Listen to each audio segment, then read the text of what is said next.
নবনির্বাচিত প্রধানমন্ত্রী তারেক রহমান রাষ্ট্রীয় অতিথি ভবন যমুনাতেই তার বাসভবন নির্ধারণ করেছেন। এদিকে আলোচনায় আসে সদ্য বিদায় নেওয়া অন্তর্বর্তী সরকারের সাবেক প্রধান উপদেষ্টা ডক্টর মোহাম্মদ ইউনূসের কথা।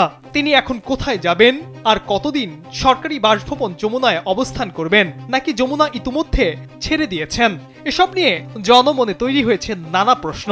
এ বিষয়ে ডক্টর মোহাম্মদ ইউনূসের ঘনিষ্ঠ এক কর্মকর্তা জানিয়েছেন, তিনি বর্তমানে স্ত্রী ও কন্যা সহ যমুনাতেই অবস্থান করছেন। মূলত গুলশানে তার নিজের বাসার কিছু সংস্কারের কাজ চলছে। সংস্কারের কাজ শেষ না হওয়া পর্যন্ত তিনি যমুনাতেই থাকতে পারেন।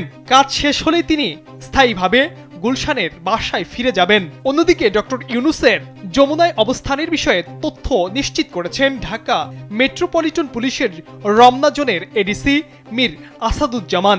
তিনি বলেন, এক সপ্তাহের জন্য ডক্টর মোহাম্মদ ইউনূস যমুনায় আছেন, এরপর সপরিবারে গুলশানের বাসায় অবস্থান করবেন।